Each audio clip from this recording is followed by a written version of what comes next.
그래서 여기 히브리서 11장 35절부터 40절은 이렇게 살아가고 있는 사람들에게는 무슨 말인지 확 와닿죠. 이게 북한 성도들만이겠습니까? 제가 알기로는 일부 중국에서도 그렇게 살고 있을 뿐만 아니라 중동에 있는 크리스찬들도 그렇게 살아가고 있는 걸로 알고 있습니다. 우리가 인생을 살다 보면 어려운 때를 지나가기도 하죠. 재정으로 인해서 어려울 때가 있고 정신적으로 굉장히 고통스러운 시간을 보내야 할 때도 있고 또 육체적으로 이렇게 건강이 허락하지 않아서 우리가 힘든 시간을 보낼 때도 있습니다. 오늘 이 말씀을 읽은 이유는 지난날 제가 만났던 어떤 한 사람을 생각을 하면서 제가 이 이야기를 한번 해드리고 싶어요. 선교지에 이제 선교를 할 때 제가 큰 교회에서 이렇게 파송을 받게 된 적이 있었습니다. 아주 큰 교회였었어요. 근데 그 교회에서는 제가 그 교단하고 상관이 없는 사람이기 때문에 저를 받아줄 것인가 안 받아주실 것인가에 대해서 논란이 많았습니다. 왜냐하면 저쪽은 제가 지금 현재 있는 교단과 전혀 상관이 없는 곳이었습니다. 그러나 어떤 한 분이 너무나도 적극적으로 저를 소개를 했고 그 많은 사람들이 저를 처음 보는 사람들이지만 저를 그래 영입을 하고 제가 정말 정식 선교사가 정말 되기 힘든 그 교회에서 제가 정식으로 이렇게 허락을 받고 많은 부분들을 어떤 절차를 무시하고 제가 이렇게 혜택을 좀 본 적이 있습니다. 왜 그분이 그렇게 하셨는지를 제가 좀 설명을 해드리려고 하는 것입니다. 그분은 이제 어떤 선교회 장로님이셨습니다. 큰 선교회. 그 교회가 워낙 커요. 장로님이셨는데 사람들을 설득을 하는 과정에서 제가 물었습니다. 왜 이렇게 해야만 하느냐? 꼭 저를 이렇게 하고 왜 이렇게 하려고 하는가? 그분 이야기는 이런 이야기였습니다. 자기가 볼 때는 목사님은 진짜 선교사고 우리는 진짜 선교를 하고 싶었고 그러나 우리 교회는 우리 교회에 어떤 깃발을 세울 곳을 찾아서 그 깃발을 세우지 않으면 이 깃발이라는 게 뭔지 알죠? 자기 교회의 선교라는 것에 대한 그 어떤 뚜렷한 깃발을 안 세울 수 있는 그런 그 학교 졸업을 하고 훈련을 받고 이런 사람 아니면 파송을 안 하는 게 원칙인데 그 다 안 하는 원칙을 깨고 저를 이렇게 영입을 했어요. 그래서 진심으로 이렇게 해주고 싶어서 하는 것입니다. 그런데 혹시 장로님 살았던 생애에 무슨 특별한 일이 있었습니까? 물었습니다. 그분 이야기가 정말 죽음의 문턱에 가서 이제는 내 생명이 아님을 알고 다 세상 사람들은 이름이 있는 곳에 얼굴이 나는 곳에 모든 것을 투자를 하려고 하지만 그것이 얼마나 부질없는 것인지 자기는 죽음의 자리에 가서 그야말로 죽다가 죽음에서 살아나 보니 다 부질없다는 것을 알게 됐더라.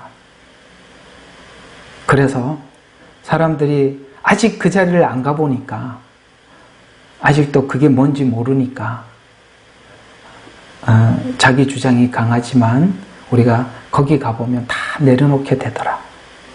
이제는 그러더라고. 이제는 다시 죽었다 살았기 때문에 이 내 목숨은 내 목숨도 아니고 주님 것입니다.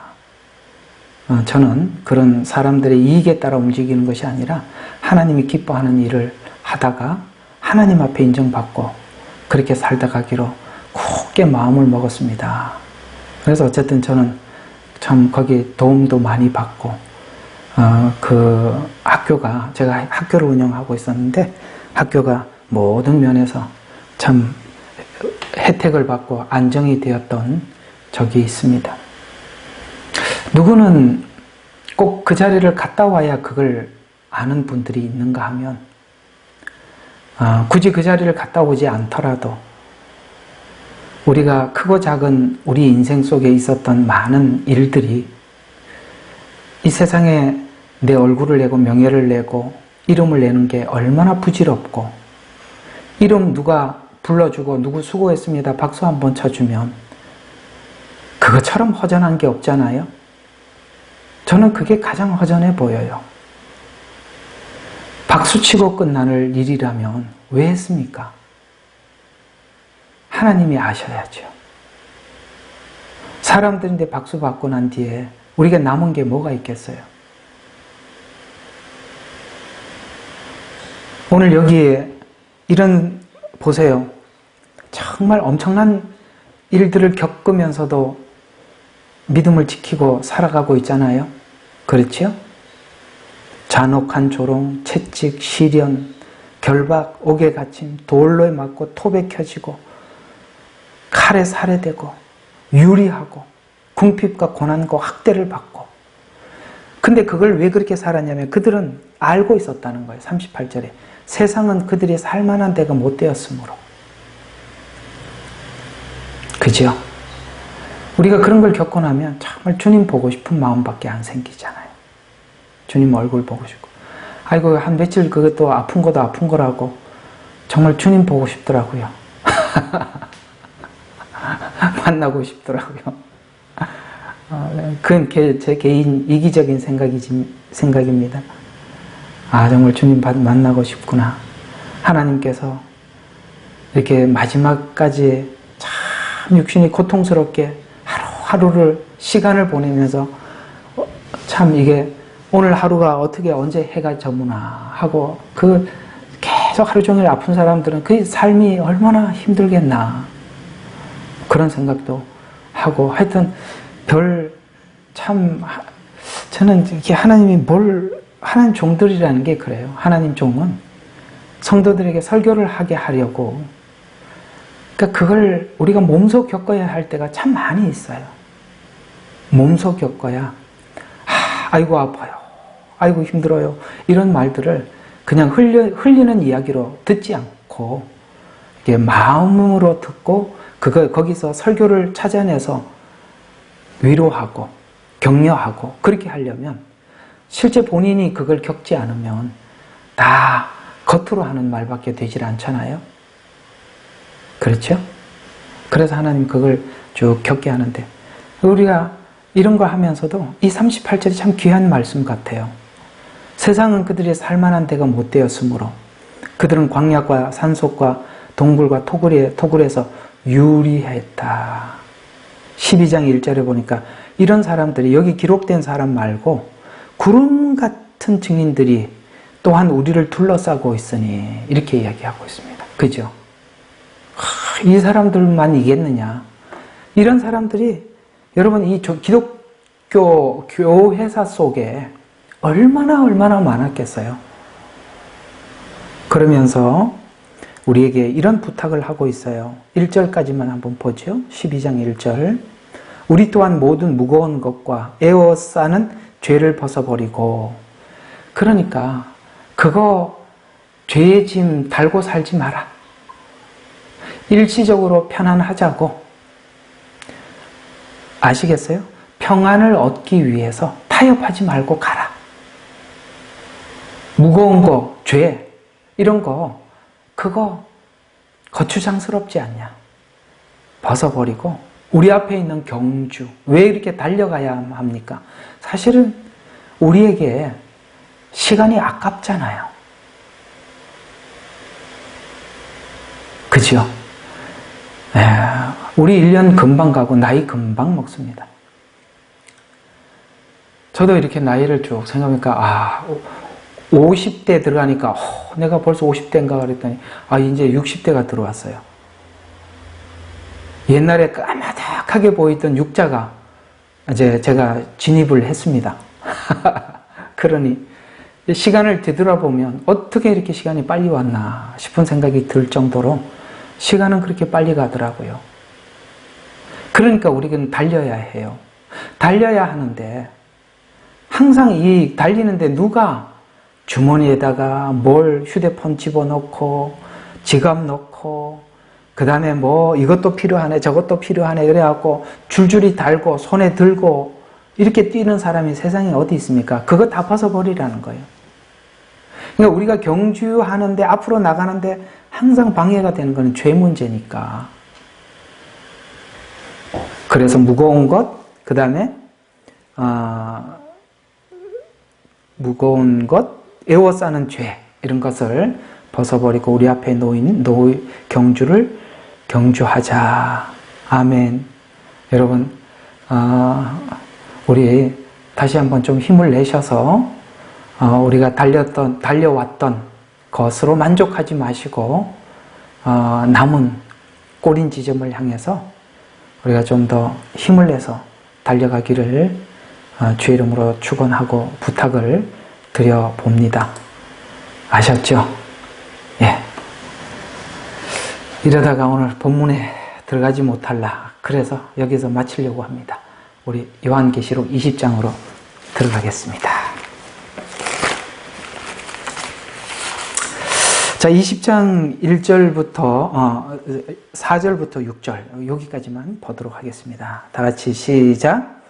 자, 20장 4절 시작. 또 내가 보호자들을 보니 그들이 그 위에 앉았는데 심판이 그들에게 주어졌더라. 또 예수에 대한 증거와 하나님 말씀으로 인하여 목배임을 당한 사람들의 혼들도 보였는데 그들은 그 짐승에게나 그 형상에게 경배하지 아니하였을 뿐만 아니라 그의 표를 그들의 이마 위에 손에도 받지 아니하였더라. 그러므로 그들은 살아서 그리스도와 함께 천년을 통치하더라. 그러나 죽은 자들 가운데 그 나머지는 천년이 끝날 때까지 다시 살지 못하리라. 이것은 첫째 부활이라. 첫째 부활에 참여하는 자는 복되고 거룩하도다.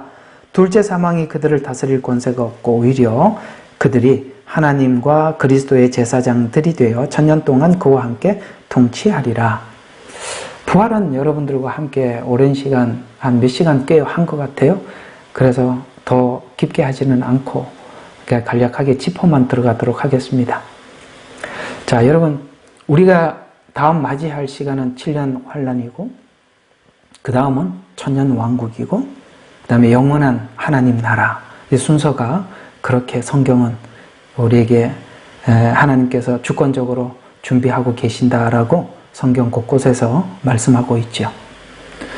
우리는 7년 환란 중에 주인공이 되려면 우리 기독교인가 이게 복음을 전하는 그러니까 기독교인 입장에서 7년 환란의 주인공은 두 증인입니다. 맞나요? 맞습니다. 두 증인이 주인공입니다. 천년 왕국의 주인공은 누구냐? 오늘 이 본문에 있는 사람들입니다. 그래서 우리가 성경을 보면서 무엇이 우리를 주인공답게 만들어 가고 있는지를 보셔야 되는 것입니다. 물론 우리는 이렇게들 생각을 많이 하지요. 7년이 오면 그 7년 안에 7년 전에 휴거돼서 올라가면 최고 아니냐라고 생각을 하지요. 그러나 그 다음 다가오는 것은 천년 왕국인데 천년 왕국의 주인공이 누군지를 뚜렷이 오늘 본문은 우리에게 말씀하고 있는 것입니다. 이 말씀은 우리에게 격려가 되고 하나님께서 이 마지막 때 믿음을 지켰을 때 찾아오는 하나님의 보상을 우리로 하여금 각인시켜서 마치 응원을 하고 있는 듯한 이후에 주어질 축복이 무엇인지 기다리고 있다고 우리에게 이렇게 설명을 하고 있는 것이죠. 그래서 천년 왕국의 주인이신 예수 그리스도, 그렇죠? 예수님은 천년 왕국의 주인이십니다. 그러나 주님과 같은 길을 걸어갔던 사람들, 오늘 여기 보니까 목배임을 당하고 주님이 우리를 대신해서 죽으셨듯이 표를 받지 않는 그 사람들이 이 천년 왕국의 주인공이라고 말씀하고 있습니다. 오랫동안 이 천년 왕국은 닫혀 있었지만 우리는 초대 사도들이 전한 복음을 그대로 이어받아서 천년 왕국을 활짝 열어놓고 우리는 이 본문을 해석하기로 합니다. 그러면 이 천년 왕국은 바로 주님이 이제 그 회복을 위해서 다시 오실 것입니다. 스가랴서 2장으로 가보죠. 스가랴서 2장. 이 스가랴서는 짧고 강력합니다. 아주 짧고 매우 강력합니다. 자, 2장 10절에서 12절 보도록 하죠. 오 시온에 따라 노래하고 기뻐하라. 이는 보라, 내가 왔고 내가 내 가운데 거할 것이기 때문이라. 여러분, 다른 예언서들은 이 왔다는 이야기를, 온 이야기를 길게 쓰고 그 다음에 거할 것이라는 이야기도 설명을 쭉 오래 합니다. 그러나 스가랴서는 짧고 강력하게 하는 것입니다. 이게 달라요. 그래서 이 스가랴서는 목차와 같아요. 목차는 내용이 길지 않지요. 중요한 주제만 달아놓지요. 마치 주제를 달아놓은 것 같은 이야기란 말이죠. 여러분, 딸이라고 표현하고 있는 것은 항상 그 당시에 도시, 성을 여성 명사를 쓴다고 그랬죠. 마치 여성이 아이를, 가족을 거느리고 있는 듯한 그런 표정으로 항상 이 딸이라는 표현을 쓴다고 했습니다. 그래서 이 예루살렘을 향해서 노래하고 기뻐해라. 내가 왔다. 내가 왔을 뿐만 아니라 거할 것이다. 이렇게 말씀하고 있는 것입니다. 왔다, 거한다. 나중에 에스겔서 하면서 왔다라는 말, 거한다는 말, 이런 말들이 또 나오거든요. 그때 하도록 하고, 잘 그냥 이 중요한 단어들은 기억하시면 돼요. 또 그날에는 많은 민족들이 주께 합류하여 내 백성이 되리라. 그냥 한눈에 확 들어오지요.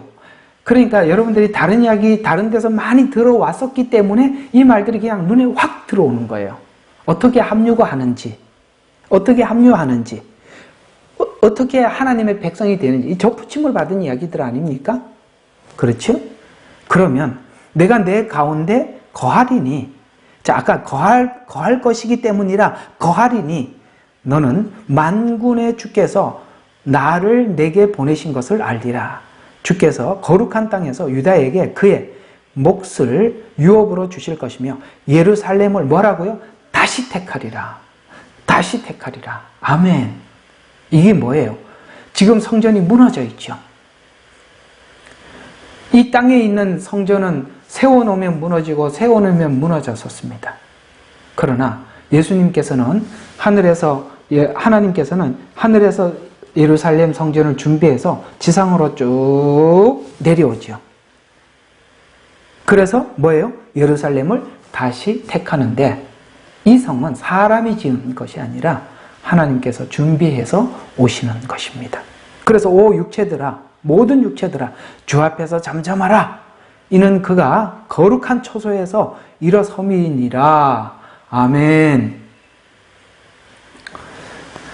에스겔서를 보면 하나님께서 오늘 여기에 거할 것이기 때문이라 라고 이렇게 말씀하시는 이 말씀들을 보면은 하나님께서 처음에 성막을 지으시고 불기둥과 구름기둥으로 그 지성소에만 임하셨죠. 그 자리에만, 그 장소만 임했었어요.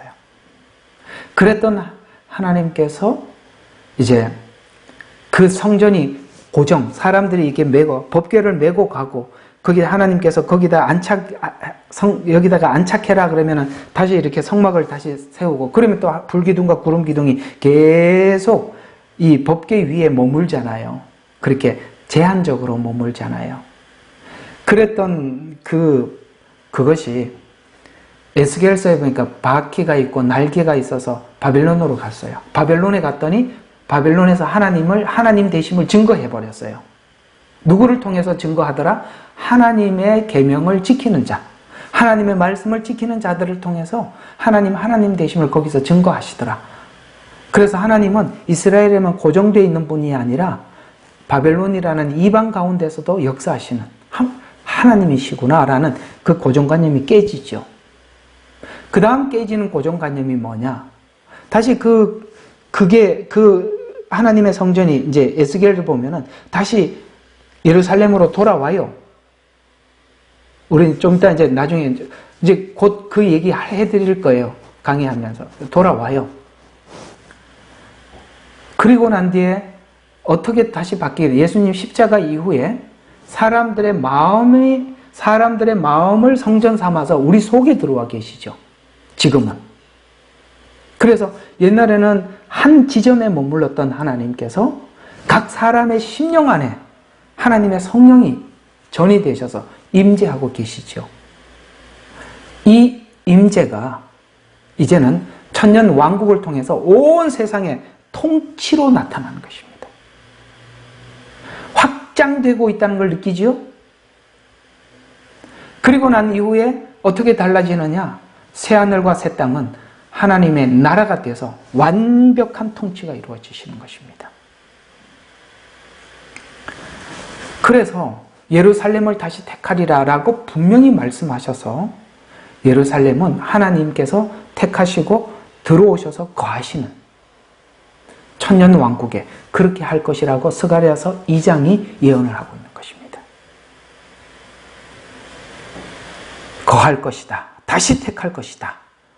이건 하나님의 주권이다. 모든 육체들아 잠잠해라. 그가 거룩한 처소에서 일어나심이라. 참 사실은 이 성우가 10절부터 13절을 읽어서 우리 마음 지금 기대감이 가득 차 있는데 그죠?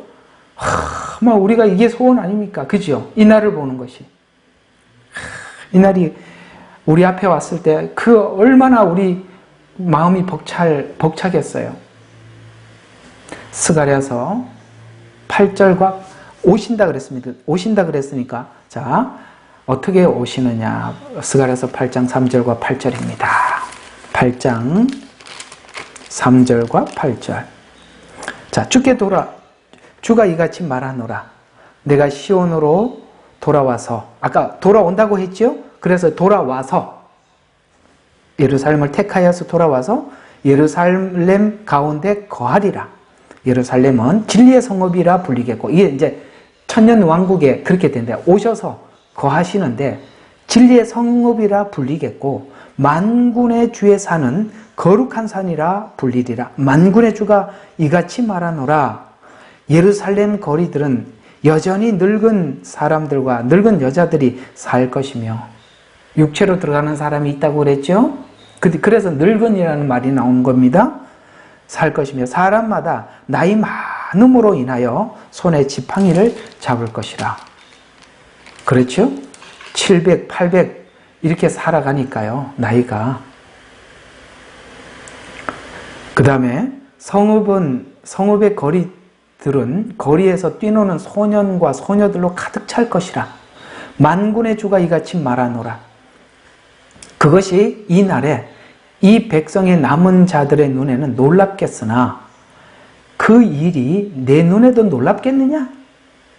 이거는 하나님 눈에는 하나도 놀랍지 않아요. 우리한테는 너무 놀랍죠. 남은 자들이 하나님 앞에 돌아와서 놀랄 일이죠. 근데 하나님 앞에는 놀랍겠느냐? 왜요? 만군의 주기 때문에 그렇습니다. 아멘.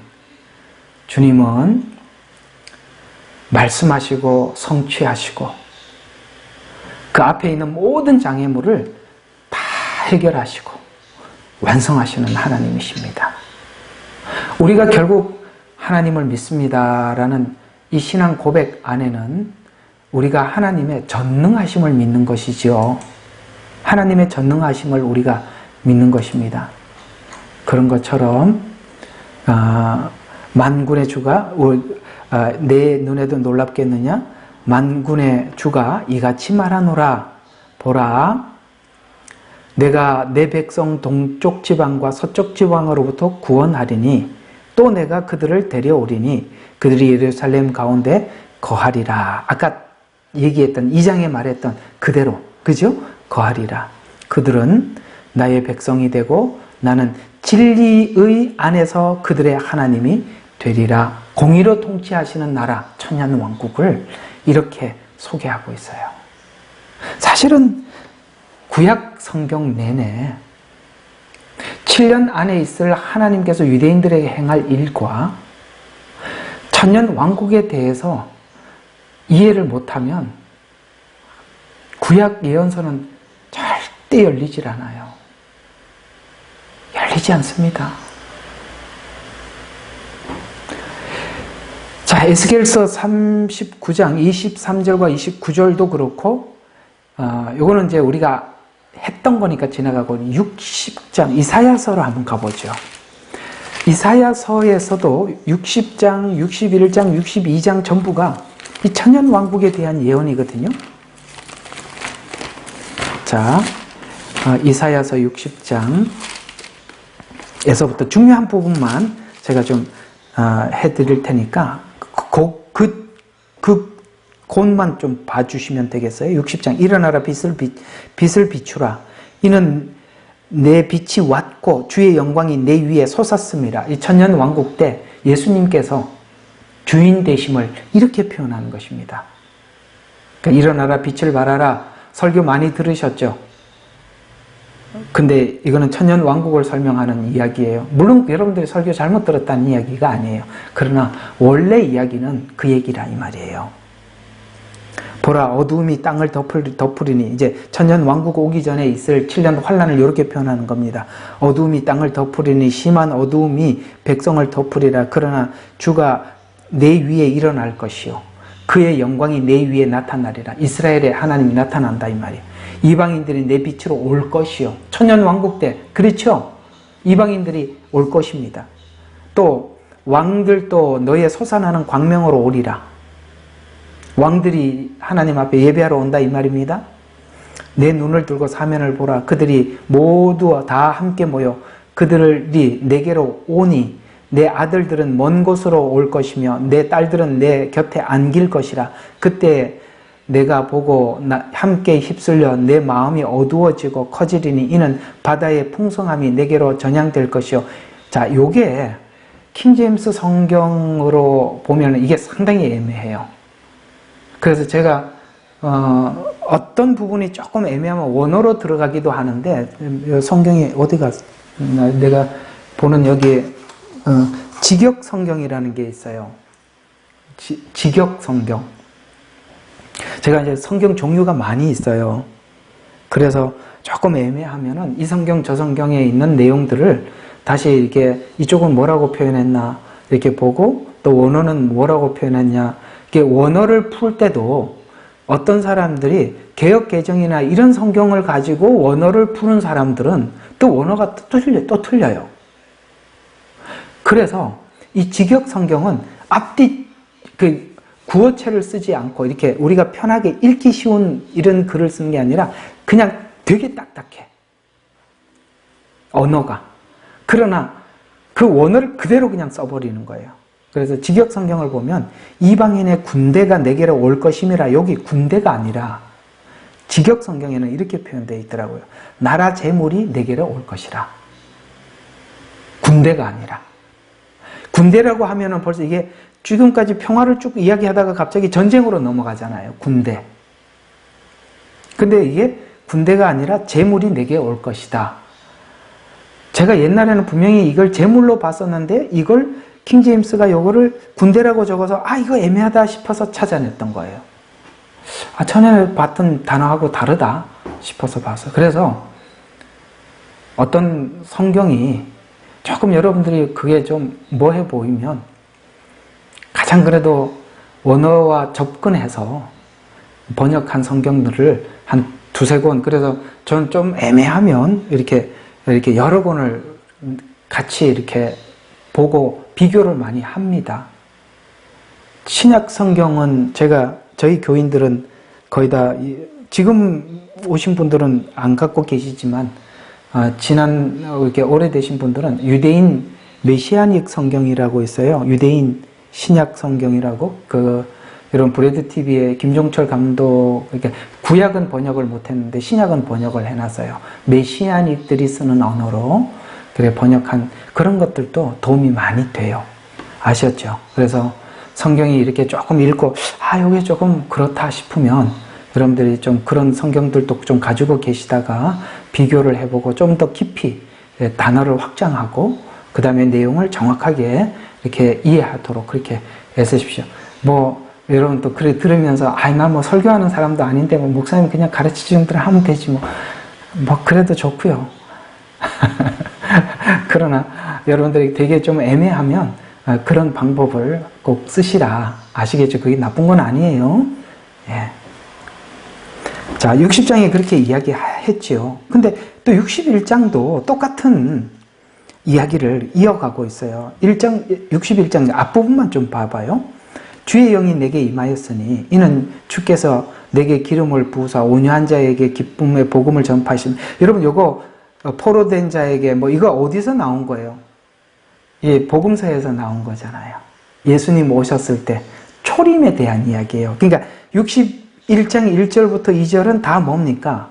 이게 초림에 관한 이야기예요. 근데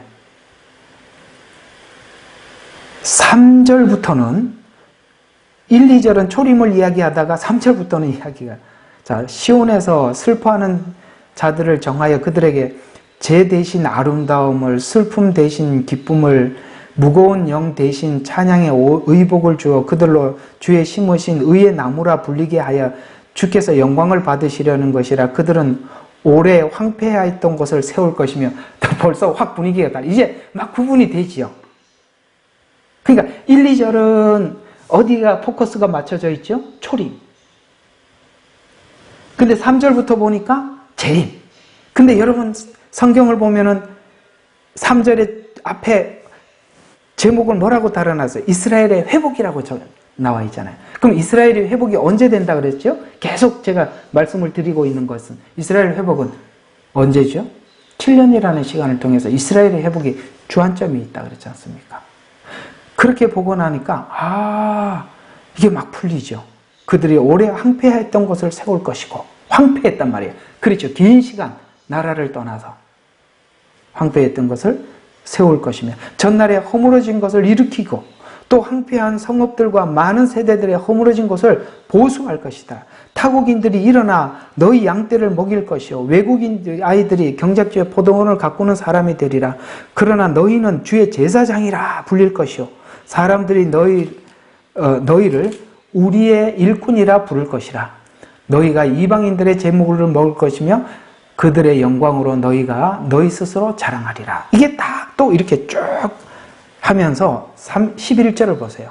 마치 땅이 자기 싹을 내는 것 같이 동산이 거기에 뿌려진 것을 우미 돋아나게 하는 것 같이 주 하나님께서 의의 찬양을 모든 민족들 앞에 뭐 한다고요? 돋아나게 할 것이다.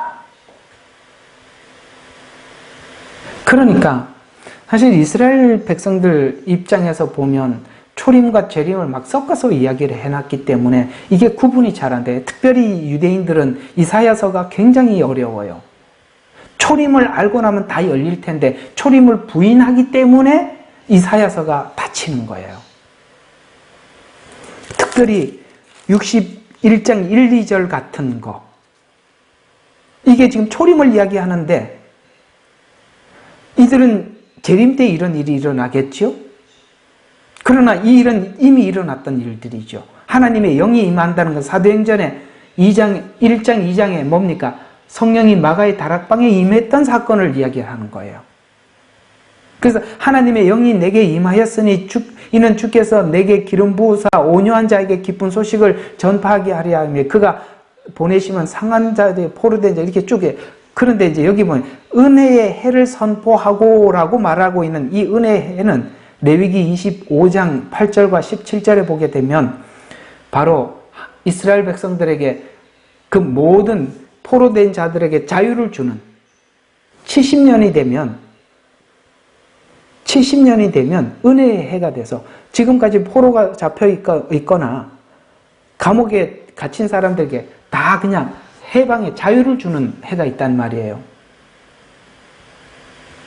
여러분 어떤 분들이 그런 이야기 하잖아요. 우리나라가 남북한이 이렇게 다친 지가 하나님께서 이제 몇 년 지났나요? 70년이 되면 하나님께서 은혜의 해를 선포하셔서 자유를 주실 것입니다 하고 막 이렇게 외치는 분들이 있는 이유가 이 은혜의 해는 어떤 사람이 종으로 팔려왔더라도 이렇게 풀어주는 해예요. 그래서 선포하고 우리 하나님의 복수의 날을 선포하여 모든 슬픈 자를 위로하고 대속죄일을 이야기하는 것입니다. 아시겠죠? 모두에게 자유를 주고 해방을 주는 이스라엘에게도 대속죄일이 있을 것입니다. 이제 지금까지 설교했으니까 이제는 설명 안 하고 이제 얘기해도 알아들으면 여러분들 진짜 애를 써서 잘 들으신 거고, 아마겟돈 전쟁이 이스라엘에게는 대속죄일이라고 많이 말씀을 드렸는데, 그때 그들은 진짜 하나님을 보게 될 것입니다. 하도 말을 많이 했으니까 더 안 하겠습니다. 자, 그러면 천년왕국의 통치가 시작되기 전에 사단은, 지금 이제 천년왕국이 딱 되기 전에 잘 봐요. 이제 7년 다음이 천년왕국이라고 이제 처음 들어갈 때부터 말씀을 드렸었죠. 그러면 7년을 우리가 반으로 나누잖아요. 전 3년 반, 후 3년 반. 우리가 간단하게 한번 짚고 넘어가 보겠습니다. 전 3년 반의 주인공은, 그러니까 주는 나팔재앙이죠. 후 3년 반의 주는 대접재앙이죠. 근데 나팔재앙은 두 증인에게 복음의 힘을 실어주는 재앙이에요. 아시겠어요? 나팔재앙은 두 증인에게 복음의 힘을 실어주는 재앙이에요. 그래서 나팔재앙 때 주인공은, 전 3년 반의 주인공은 두 증인이에요. 후 3년 반은 대접재앙이에요. 땅에 거하는 자들에게 쏟아지는 심판인데 주인공이 누구냐? 두 짐승이에요. 이렇게 제가 여러분들이 설명했던 거 기억나세요? 전 3년 반의 주인공은 두 증인이다. 후 3년 반의 주인공은 두 짐승이다. 이렇게 말씀을 드렸죠? 근데 이 후 3년 반이 지나면 성경이, 어떤 성경을 봐도 바로 천년왕국으로 들어가기 전에 하늘에서 예루살렘 성이 내려오는데, 내려오기 전에 사단은 그 천년왕국, 하나님의 왕국이 오기 전에 자기 왕국을 먼저 세워놓는 거예요. 그게 후 3년 반에 우상을 세워놓고 절하라는 거예요. 여러분, 거룩한 곳에 가증한 것이 세워졌다는 것은, 거룩한 곳은 예루살렘 성전을 이야기하는 것이고, 그 다음에 가증한 것은 우상이에요. 오늘 요한계시록 오늘 20장에 읽어보니까 그 우상 앞에 절하지 않은 사람들이 천년왕국의 주인공으로 들어가잖아요. 그러니까 천년왕국이 예수님께서 통치하시는 나라인데 사단이 자기 나라를 먼저 딱 세워놓고 거기다 절하라는 거예요. 이게 후 3년 반에 있을 일이다, 이런 이야기입니다. 그러니까 이걸 보면 우리는 어떤 생각을 먼저 싹 스치고 지나가느냐면, 하나님의 큰 일 앞에는 사단이 반드시 방해가 있다는 걸 아셔야 돼요. 아셨죠? 네. 욥을 하나님께서 거룩하게 하실 거예요. 그러나 그 거룩하기 전에 뭐부터 먼저 하는 거예요? 사단이 욥을 시험을 하는 겁니다. 그래서 여러분들에게 뭔가 그런 엄청난 문제들이 다가올 때는 하나님의 뒤에 준비된 엄청난 축복이 있다는 걸 알고, 그걸 아는 사람은 이 시험에서 넘어가요. 이겨요. 극복한단 말이에요. 근데 이 비밀을 모르면 사단이 파는 함정에서 헤매고 있는 거예요. 그러므로 여러분과 제게 이런 문제들이 닥쳐오면, 하나님께서 뭔가 큰 준비가 있구나 라는 것을 알고, 우리가 거기에 함정에 빠지지 마시고 점프해서 넘어가셔야 돼. 방법 없어요. 지나가셔야 되는 거예요.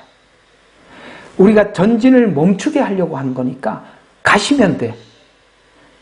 무시하면 돼. 사단은 뭔가를 자꾸 하는 것을 시선을 끌고 이리로 오라고 그러는 건데, 제일 좋은 방법이 뭐냐면 싹 무시해버리는 거예요. 우리가 흔히 하는 말로 쌩을 까는 거지. 번쩍도 하지 마라. 근데 그 번쩍하면은 우리가 글로 가는 거예요. 아시겠죠? 무시하라 말이에요. 누가 무슨 말을 하면 웃으란 말이에요. 무시하고 넘어가란 말이에요. 그러면 되는데, 무슨 말을 하는데 반응을 하면 사단이 너무 좋아하죠. 속지 않기. 알았죠? 속지 않기. 자, 그래서 오늘 이게 적은 거 한번 보세요. 천년 왕국의 통치가 시작되기 전에 사단은 자기 나라를 하나님의 거룩한 곳에 사단의 우상을 세워 절하게 하며 전쟁을 하러 와서 파괴시키려 오지만, 그렇죠? 아마겟돈 전쟁이죠? 하나님은 이스라엘을 향한 약속대로 예루살렘을 지켜 회복시켜 명예를 회복시켜 주실 것이다. 그 예루살렘의 명예가 회복되는 것은 예수님 곧 하나님의 명예가 회복되는 것과 일치한다 이 말이에요. 그래서 제가 항상 여러분들에게 말씀드리는 것이, 우리가 사단의 시험에 넘어가는 거, 우리도 실패하는 거지만 하나님의 명예를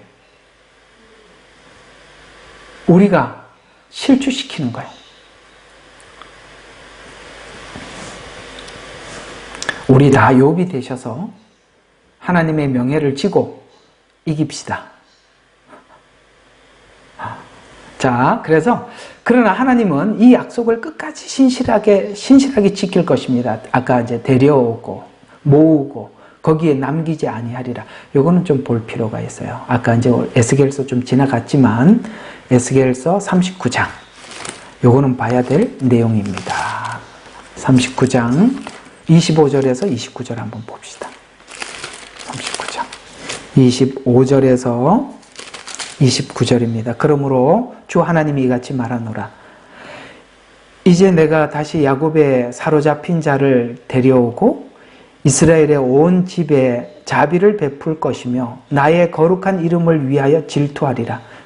그 후 그들이 그들의 땅에 평안히 거하고 아무도 그들을 두렵게 하지 않았을 때 그들의 모든 수치와 나를 거역하여 범죄한 모든 범죄들을 짊어지었도다. 내가 그들을 다시 백성들로부터 데려오고 그들의 원수의 땅에서부터 그들을 모으고, 지금 이게 다 알리야라는 거 눈에 들어오고 있는 줄 알고 계속 읽습니다.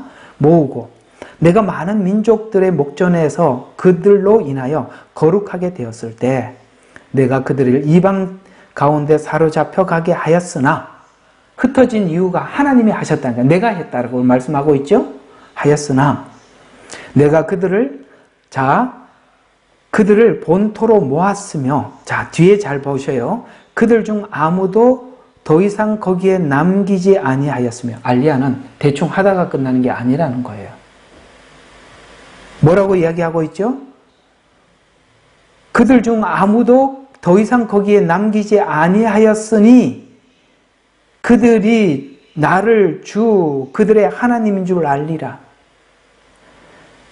내가 더 이상 그들로부터 내 얼굴을 숨기지 아니하리니 이는 내가 나의 영을 이스라엘 집 위에 부었음이라. 부어서 뭐 하겠다는 거예요? 에스겔 골짜기에 일어난 마른 뼈 환상처럼 그들을 일으키시겠다는 거예요. 이건 하나님의 주권 안에 계획된 하나님의 뭡니까? 계획이에요. 이건 누구도 변형시킬 수 없고 누구도 바꿀 수가 없는 거예요. 근데 여기서 우리가 눈여겨봐야 될 것은 알리야가 대충 오다가 끝나는 것이 아니라 뭐라고 말씀하고 있죠? 더 이상 거기에 남기지 아니하였으니 라는 말씀을 기억하셔야 돼요. 또 하나 여러분들에게, 내가 이제 성경 구절은 찾을 수는 없는데, 하나님께서 하나님이 이스라엘 백성들에게 준 땅을 다 찾아오겠다고 했습니다. 이 두 내용을 보면 저는 지금 현재 이 상황을, 이스라엘에게 일어나고 있는 상황을 이렇게 정리할 수가 있어요. 하나는 이스라엘 모두가 돌아갈 때까지 하나님은 반유대주의가 온 세상 안에 팽배할 것이다. 두 번째, 이스라엘은 절대 이 전쟁을 적당한 선에서 휴전하지 않을 것이다. 그 땅을 다 찾아올 때까지 싸울 겁니다. 왜 지금 사람들이 이렇게 하느냐면, 왜 중간에 전쟁을 끝내지 않느냐 이거예요. 왜 전쟁을 끝내지 않느냐. 그러나 하나님은 하나님이 준 땅을 다 찾아오시겠다고 했거든요. 그러니까 성경에 대해서 무지하니까. 근데 그걸 반유대주의로 온 세상에, 그 유대인들이 그렇게 하는 것을 온 세상의 사람들 마음속에 심어서 막 유대인에 대해서 이렇게 반감을 갖게 하는 거예요. 왜? 돌아가라는 거죠. 왜? 하나도 안 남긴다고. 이 두 가지가 물려있다는 거 아시겠죠? 그러니까 쉽게 말해서 이건 진퇴외야, 양난인 상황인 거예요. 이스라엘로 돌아가지 않을 수도 없고, 가서 거기에 전쟁에 참여하지 않을 수도 없고, 이 상황 속에서 하나님이 몰아붙여서 하나님을 찾고 구하게 만드시는 거예요. 그래서 하나님이 거기에 자비를 베풀어 주실 것이다. 이렇게 말씀하고 있어요. 그 자비는 각자에게 하나님이 어떻게 베푸실지 우리는 알 수는 없지만, 마치 저와 여러분을 하나님께서 교회로 인도하셔서 지금 하나님을 믿는 사람으로 세워주셨듯이 아마 그들에게도 각자에게 그런 일들을 하시겠죠? 예, 우리는 그렇게 이해할 수밖에 없는 것입니다. 그래서 여기 있는 이 단어들을 잘 보세요. 데려올 것이다. 모을 것이다. 거기에 아무도 남기지 않아야 할 것이다. 이 세 단어를 기억하시기를 바랍니다. 그래서 계시록도 천년 왕국의 회복과 천국을 조명하면서 요한 계시록도 천년 왕국과 그 다음에 천국을 이렇게 조명하면서 모든 예언을 마치죠. 그래서 21장은 어디입니까? 자, 우리 요한계시록 오늘 읽었던 다음 장 21장을 한번 보도록 합시다. 설명을 또 들어야 되지만 직접 보는 게 제일 좋아요. 요즘은 이렇게 성경책에 이렇게 앞에 주제들이 너무 잘 나와 있어요. 자, 21장 1절 앞에 주제가 뭐라고 나와 있어요? 새 하늘과 새 땅. 저 모든 게 이제 새자가 들어가는 거예요. 그러면 지금 있는 이거 아니에요. 하나님이 새롭게 만든 새 것을 이야기하는 것입니다. 그리고 3절에 보니까 뭐라고요? 새 백성. 우리가 새 백성이래요. 아이고, 하나님이 부르셨죠. 우리가 새 백성이라는 거야. 너무 감사하지요? 그 다음에 자, 9절부터는 새 신부. 그래서 어린 양 안에 보여주겠다. 이렇게 하는 거야. 거예요. 그 다음에 새 빛. 그 다음에 새 성전. 맞지요? 22장 앞에는 새로운 성전. 그 다음에 23장에는 새로운 빛. 그러니까 우리가 시집 간 거예요. 그래서 주님이 준비한 새 하늘과 새 땅, 새 성전, 새 사람 이렇게 시작되는 거예요.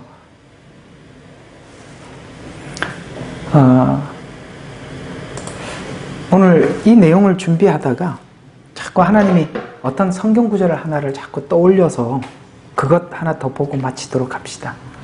에베소서로 가봅시다. 왜 이 이 말이 계속 나오느냐? 어떤 새냐? 어떤 어떤 새로움이냐? 에베소서 1장 3절부터 6절 이 새 것이에요. 3절부터 봅시다. 그리스도 안에서 천상 안에 있는 모든 영적인 복으로 우리에게 복 주신 하나님 곧 우리 주 예수 그리스도의 아버지께서는 복되시도다. 왜 복되느냐? 하나님께서 세상의 기초를 놓기 이전에 창세전 이 말입니다. 우리로 사랑하시는 그분 안에서 꼭 하나님은 이 밖에서 된 거는 하나도 된 게 없다는 거예요. 그분 안에서 된 것만 된 거래요. 그래서 뭘 작정을 하셨냐면 그분 안에서라는 말은 그 은혜를 아는 자들 이런 뜻이 되는 것입니다. 그래서 그분 안에서 뭐 하려고요? 구원이 천국 가는 게 맞지요. 최종적으로는 맞는 이야기인데 천국 가는 사람들은 누구냐? 거룩하고 흠없게 해서 간다 이 말이에요. 예. 어둠 속에 살다가 정말 세상에 죄 가운데 살던 사람들을 그냥 요렇게 하면 천국 간다 그래서 저 예수 믿어요 이러는 사람들 데리고 가는 게 아니라 아시겠어요? 예. 막 똥통에 구불고 쓰레기장에 막 이렇게 돌아 막 머리도 안 감고 이런 사람들이 어느 날 이렇게 하면 천국 간다 그래갖고 그런 사람들만 딱 그거 아는 사람들만 데리고 가는 게 아니라 그걸 건져내서 거룩하게 만들고 흠없게 만들어서 그리스도 안에서 우리를 택하시어 하나님의 기쁘신 뜻에 따라 그리스도를 통하여, 아시겠어요? 그분 안에서, 그를 통해서 꼭 그 안에 들어가야만이 씻어진다는 거예요. 보혈 안에서만이 해결이 된다 이 말이에요. 그래서 그 통하여 우리의 자신들의 자녀로 입양할 것을 이상하게 우리가 믿어서 간 게 아니라 예정해서 간다는 거야. 참 신기한 이야기예요. 왜 이렇게 설명을 하느냐? 우리는 분명히 믿어서 구원을 받는 건 맞아요. 근데 성경은 자꾸 예정으로 구원을 최종적으로 선포하는 이유가, 처음에 우리가 믿었다라고 했을 때 하나님이 아니라고 말하지 않아요. 그래, 네가 믿어서 온 건 맞다라고 하다가 끝에 가서는 예정이라고 자꾸 대답을 해주신다는 거예요. 왜요? 믿음이 우리의 의가 되지 않게 하기 위해서. 우리를 예정해 주셨기 때문에 사람을 보내서 우리에게 복음을 전하고, 전했는데 누구나 다 믿는 게 아니라 그 전한 복음을 우리가 믿게 하고, 아시겠어요? 그래서 우리에게 일어난 일 중에 신비 중에 신비가 내가 예수를 믿는 믿음이 생긴다는 거예요. 이게 이상하죠. 여러분 학교 다닐 때 친한 친구 얼마나 많았어요. 근데 그 친구들 아무리 가서 얘기해도 도통 알아듣지를 못하는데 우리는 알아듣는단 말이에요. 그러면 그 친구하고 여러분들이 뭐가 달라요? 좀 더 착했나? 생각해보면 그렇지도 않아요. 이게 신비롭지 않아요? 그래서 자꾸 예정이라고 이야기를 하는데 우리는 자꾸 내가 믿어서래. 맞아요. 그걸 하나님이 부인하는 게 아니에요. 그러나 그 믿음이 하나님의 예정 안에 있었기 때문에 하나님께서 찾아가 좋은 거고, 사람을 보냈고 네가 들었고 믿었고 이렇게 했다고 자꾸 그렇게 설명을 하는 거예요. 그래서 예정하셨으니. 자, 왜 이렇게 했느냐면 이는 하나님께서 그 사랑하는 이 안에서 우리를 받아들이신 그의 뭐를 하려고요? 바로 이 지점이 하나님의 목적이라는 거예요. 이걸 잊지 마세요. 이 지점이 하나님의 목적지라는 걸 잊지 마세요. 그의 은혜의 영광을 찬양케 하려 하심이라는 것이 하나님 이 목적을 놓고 시작했다는 거예요. 은혜의 영광을 찬양하는 거. 그래서 오늘 낮에도 말씀을 드렸습니다만 천국에는 하나님의 보좌가 있어요. 볼 때마다 은혜의 영광을 찬양하는 겁니다. 은혜의 영광을 기억하는 겁니다. 그렇게 하시려고 하나님이 이걸 예정하셨대요. 예수님을 보내줄 것도 예정했고 우리가 하나님 앞에 가는 것도 이런 방식으로 가는 것을 예정을 해서 우리가 하나님 예정 안에서 일어난 일들이다. 그래서 너 믿음도 자랑치 말라. 이렇게 얘기를 하는 거예요. 아이고, 나는 믿음 이외에는 하나님 앞에 아무것도 내세울 거 없는데 목사님도 내 믿음조차도 꺼내지 말라네. 절망하시는 분들, 여러분의 믿음보다 하나님의 예정이 큽니다. 걱정하지 마세요. 됐지요? 여러분 믿음을 믿을 수 있어요? 저는 하나님의 예정을 믿습니다. 예정이 믿음보다 크니까요. 다 하나님께로 가는 거, 그분을 통해서, 그분 안에서 일어난 일들입니다. 자, 오늘 이야기를 정리 한번 해보겠습니다. 우리는 7년이라는 과정을 하나님께서는 플랜을 짜 두셨습니다. 그 7년이라는 시간 이후에는 천년왕국이라는 플랜을 준비하고 계시죠. 우리는 요한계시록 20장을 통해서 천년왕국의 주인공이 누구냐라는 것을 공부합니다. 오늘 금방 읽었던 것처럼 그들은 예수의 증거로 목배임을 당한 자들이 그것의 가장 큰 주인공이다라고 말합니다. 그러면 성경은 왜 이런 이야기를 적었을까요? 두려워하지 마라. 이건 약속되어 있는 것이다. 너의 미래는 이러하다. 겁내지 말라. 이야기하는 것입니다.